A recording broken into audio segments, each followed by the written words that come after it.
Donald Trump చెంపలు వాయగొడుతున్నారు America దేశస్తులు. స్వదేశంలోనే ట్రంప్కి చుక్కలు కనబడుతున్నాయి. నిన్ననే మనం ఒక వార్త చూసాం. రిచర్డ్ వోల్ఫ్ అని చెప్పి అమెరికా ఆర్థికవేత్త, ఆర్థికంగా ఆయన ఒక పట్టున్నటువంటి వ్యక్తి. సో ఈయనపై ఏం మాట్లాడంటే పిచ్చి పిచ్చిగా టారిఫ్లు వేసి దేశ విదేశాల్లో అమెరికా పరువు దిగదార్చుతూనే భారత్ని ఏనుగుతో పోల్చి అమెరికాని ఎలకతో పోల్చాడు.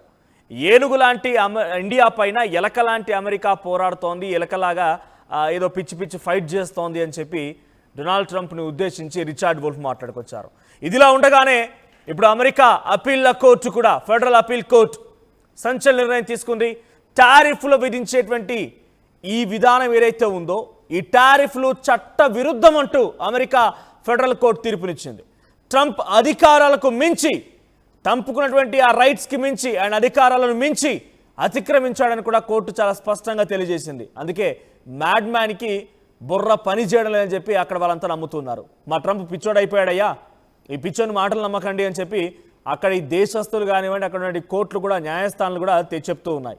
అయితే నిన్న 7 సభ్యులతో కూడినటువంటి ఆ ధర్మాసనం, అమెరికాలోని ఫెడరల్ కోర్టు ఈ నిర్ణయం తీసుకున్న దాంట్లో 4 ట్రంప్ పిచ్చివాడని తేల్చారు. అంటే ఇండైరెక్ట్గా వాళ్ళు పిచ్చివాడన్నట్టుగా చెప్పుకొచ్చారు.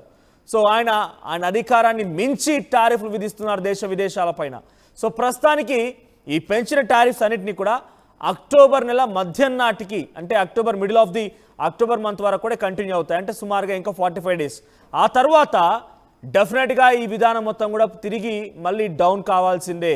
ఈ రకమైనటువంటి నిర్ణయం ఎప్పుడు కూడా మంచిది కాదు. దేశ విదేశాల్లో అమెరికా యొక్క పరువు ప్రతిష్టతలు దెబ్బతీస్తున్నాయి, భంగం కలిగిస్తున్నారు అని చెప్పి ట్రంప్ను ఉద్దేశించి మాట్లాడుకొచ్చారు.